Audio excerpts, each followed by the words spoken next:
In fact, in January of 1972, I was an aspiring junior, and I just enlisted in the Navy. And I was doing my drill weekends and whatnot in preparation for trying to go to OCS to become an aviator. And in January of 72, our guest speaker was engaging two big 21s in North Vietnam. Unfortunately for the Vietnamese, that wasn't enough. They lost one that day. 4 months later, they sent 4 MiG-19s against Duke and Willie, and they lost another one that day. And then 2 days later, they sent 22 MiG-21s, MiG-19s, and MiG-17s against the crews from the Constellation, including our guest speaker. And that day, they lost 3 MiGs to an incredibly talented American hero. It is my great privilege to introduce a former U.S. Congressman and American hero, Randy Cunningham.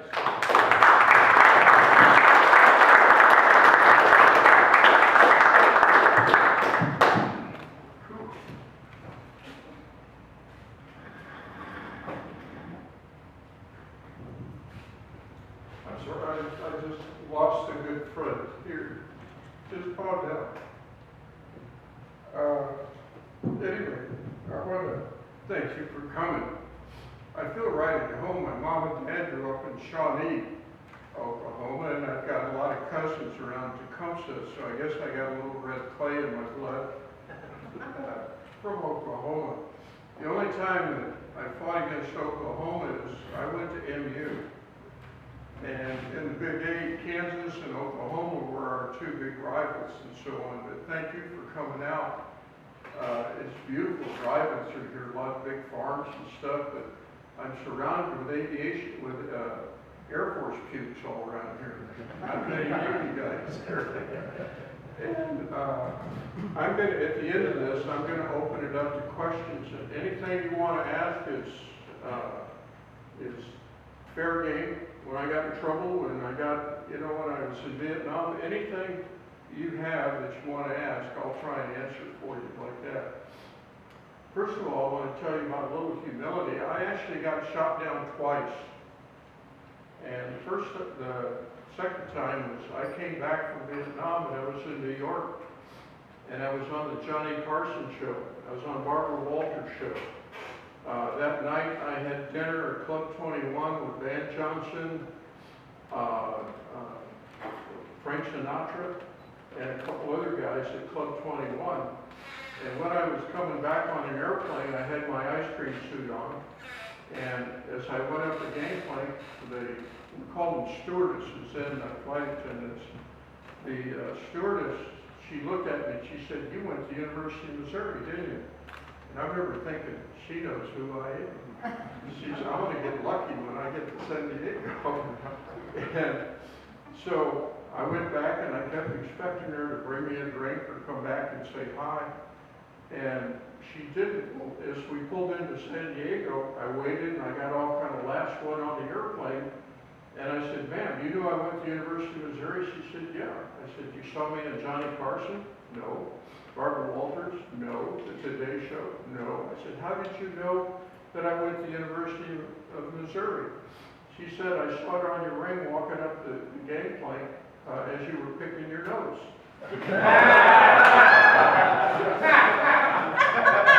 Sorry, I never got off an airplane so fast in my life. That's the second time I really got shot down. Oh, am I better? I've got a bunch of things. I got so many stories I can tell you, but I want to thank the people here at the museum, Lane and Jason and Eric and Barb, your wife, and everybody. And we went out to dinner last night with this beautiful lady here. She's a young pilot too, and Jason's wife. And we had a wonderful time. But I wrote some things down here. If you need other stories, that I'll do that. I'm going to start it off that 3 months ago, 12 Vietnamese pilots came into San Diego, and a bunch of us that had flown against them met with them in San Diego. And one of the guys is the guy that I had had shot down and bailed out, the only guy that made it out. Kind of interesting talking to him. And I met Million Van Bay, who was their top ace. He flew MiG-17s. And one day, as I came off target, I looked up and I started just a thought away from squeezing the trigger on him. And I had tracers coming on my cockpit, so I had to break off. That was Million Van Bay. And he said, yeah, I saw you go by, and he thought that was the only time I came close to getting shot down. But as we talked to these pilots, it was interesting. I will have a hard time forgiving the guards that beat up and tortured our POWs. But these guys are like we were. They were flying for their country. They weren't into the torture and stuff. And when I left, I had 12 new good friends. Well, one of the guys I shot down on that day was a young pilot, but he was very good. He flew his airplane well. And I asked the 12 pilots, I said, when you go back home, will you tell these parents, what a good pilot he was? He died, but he died for his country. He died well. Well, they sent me a picture just last month, and 8 of them went to his grave and spoke those words. And then they went to his family. And this September, I'm going back over to Vietnam. His family's invited me to come and meet with them. Wow. And so I think that'll be a good thing.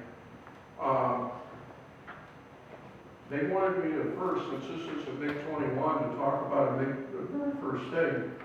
On January 1972, if you remember, we weren't allowed to go over North Vietnam. President Johnson stopped us going over North Vietnam in 1968. This is 1972 in January. And we would hit Mokia and Van Karai and Bad Nappy Passage where the VC were bringing supplies and running them into the south and coming down south against our troops. And we weren't allowed, as we would bomb them on the Laotian side, the North Vietnamese would shoot at us with SAMs and AAA and knock us down. We couldn't touch them. And a lot of us said, hey, that's not really fair. That's not cricket. We can't hit these guys. Now, I was a lieutenant junior grade. I didn't do any of the decisions at that time. I just flew. I was a junior pilot in the squadron. And I happened to be on a mission. And the mission was called a protective reaction strike. That we sent photo reconnaissance over Quang Linh Airfield, because they've been launching MiG-21s out of there after our B-52s. And so we were going to go over there, and we sent the photo reconnaissance airplane over because the new rule said, if they shoot at you, you can hit them at that time. You can't go back to Tan Son Nhut Air Force, or you can't come off the carrier Navy, but you can go and strike them at that time. So we knew that the photo bird, the Recce, the RA-5s, would get shot at, and we just so happened to have 35 airplanes right there in Laos outside Quang Linh. Well, we went over, and I have a tape that Justin, we were going to play it, but if you ever want to hear what combat is really like, we had 18 SAMs fired at us in pairs, 36 of them. And this is the flight where I flew right over the base. I had MiG cap that day, and I was supposed to position myself between the strike group and the MiG bases. And as soon as I got over Quang Linh, I had a pair of SAMs shot at me from the left. And so I broke to the left. They told us 4 Gs will beat a SAM, and I guarantee you 8 does. But it costs you a lot of airspeed when you do that. As soon as I went belly up, they fired 2 more at us from the belly side. So I reversed and broke into those, and there was 18 of them fired, not just against me, but against the strike group in pairs. And so I had my nose down, just trying to accelerate. We had the airplane unloaded, getting it back, and I picked up about 550 knots. And I looked out, and there were 2 A-7s moving outside of the field. And I closed, and I looked, and I said, A-7s don't have afterburner. And I looked, and I got closer, and about 100 feet above the ground were 2 beautiful MiG-21s. And I closed the MiGs and came down on top of them, And they were down in the treetops, and I was below the treetops. Now, I can't talk without my hands, so don't go away. But as I closed down on these guys, the leader was here and the wingman here, and I came about 50 feet, and I had about 700 knots now, and the trees were going by pretty quick. And I fired, and I know that he could not have seen me because I'm dead 6 o'clock. His flight leader must have seen it. Well, he broke into me, and I could see the vapor coming off the wing. And I fired, and the missile came off and went here, couldn't handle the turn. And I did a roll over the top, and I'd never done a roll like that at 50 feet above the ground, and scared the hell out of me. Because I got like this, and I saw the ground, and I whipped it. He just dropped his wing, and I fired. And by the time the missile came off, it was then 6 o'clock, and he tumbled into that thing. I think the thing noteworthy about that, I played when I got back for my squadron mates, the tape, the audio tape, which Justin has, and we're going to play it, but we can't get a tape machine to play it here. And my bad, I forgot to bring the tape machine. He didn't have one. But in the thing, just as I shot, you hear on the tape, I called stand by, Fox 2 off the way. What does that mean? When I was an ensign and we had our first missile shot at a Firebee drone, you had a wingman or a flight instructor. I was just a student, and you're going out and shoot a drone that's airborne. You're going to shoot Sidewinder and Sparrow at it. Well, as you get behind the drone as it's turning, you call stand by. That lets your instructor know that you're about ready to shoot, that you have the target. You call hot shot to pop the flares on the drone so the Sidewinder will see it. You call Fox 2 when you squeeze the trigger off the way when the missile goes, and all of these things, and then you call Bula if you hit the drone. Well, on the tape, behind the MiG-21, I go stand by, Fox 2, off the way. I didn't have to call hot shot because he was already in the burner. But he went down, and I said, guys, you fight like you train. And guys used to talk about, yeah, let's go up and shoot Firebee so we can get back to happy hour. And I treated every engagement like that, whether it was against another pilot or against a drone, like I was actually fighting a MiG. And it paid off with this thing. Well, we came back, and I chased the second MiG. He just took off running. And I squeezed the trigger. I went to Sparrow, and we had only 7% kill probability with Sparrow. We have 49% with Sidewinder, the heat seeker. And I squeezed the trigger and nothing came off. And we found there was a short, the ejector cartridge, it didn't go. But I chased that sucker. I would have chased him into China, and my backseater, Willie Driscoll. Chuck the W here? Chuck in there? But anyway, Chuck's a good friend. He's an Air Force friend of mine. But the missile didn't come off, and my backseater said, Duke, what's your fuel state? And I said, we got 5,000 pounds. I had to go clear back, almost from Hanoi, down to the ship, the carrier, the Cunningham. And so I started screaming. I said, I want Texaco, which is the tanker. And they said, Texaco is in up. The guys tried to plug it and get fuel, and I said, let me try. I went up and plugged into it, and fuel came back just like nectar. And I topped off and went back to the ship. I did not want to go to an Air Force base and land. They would have painted my airplane with every squadron picture that it had on there. But we got back aboard the ship, and no MiG had been shot down in almost 2 years.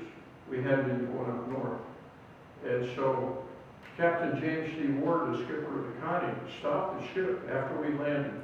We were last one to land, and brought us up, brought all 5,000 guys on the flight deck, brought us up to witnesses. And I remember taxiing in and folding the wings. I got to, trying to get the switches safe so the missiles aren't going to fire and stuff. And my plane captain, Willie Lincoln White, African-American, plane captain and also worked 40s. He broke through the crowd. He knocked over Admiral Cooper. You don't do that in the Navy those days. He was so excited, he ran up on the port wing and jumped up on the port wing. You Air Force pukes, that's the left wing. But he jumped up on the wing and I'm just trying to get the ejection seat pin in. And he grabbed me by the arm and he said, Lieutenant Cunningham, we got our MiG today, didn't we? What was Willie telling me? That all 5,000 of those guys deserve credit for that airplane. From Willie Lincoln White that put the missiles up there, to Ramirez, my Filipino cook that fixed my double egg, double cheese, double fry burger every night on night ops. Those guys, you can't operate without those guys working on your airplane. You can imagine, you get behind an airplane and you squeeze the trigger, nothing comes off. Or you get up and the engine fails, or you have hydraulic failure. So the people that you work with, especially you around here, that I know a lot of you are working on these old airplanes and stuff, thank the guys that fix these airplanes for you. They keep you alive. And they're the reason that Willie and I were so successful. 8 May 1972, a few months later, our target was a driver's training park in North Vietnam, just a little bit north of Vinh. And that's where they were training these Vietnamese to drive trucks of organs and stuff to drive them across. And they had hundreds of trucks there, and that was their target. Well, I had Big Cat that big. And so we were positioning ourselves between Yen Bai and Hanoi to pick up anything that was coming after our strike group. We had about 35 airplanes in the strike group. And I pushed across the target, and it was overcast, except for the mountains. You could see a little bit there. And we got about 15 miles north, west of that, northeast, and the flight controller, Red Crown, called up and said showtime, which was our call sign. You've got two bandits at 12 o'clock, 30 miles. 30 miles, you're traveling at 10 miles a minute. And that's just your speed. If they're flying at, say, you're closing at 60 miles a minute, that happens pretty quick in a jet. So I told my wingman, Brian Grant, I said, light him up. So we accelerated, and the controller was calling these MiGs at 12 o'clock, 15 miles. I couldn't get a radar lock with Sparrow, and all of a sudden they disappeared off the radar. And I told my wingman they'd gone low, but there was an overcast and you couldn't see, so I put the thing into a climb and called across it. When I figured that they had gone by us, I called across there, and I was high like this, Brian was low, and he ended up with a MiG-17 at the 6 o'clock turning.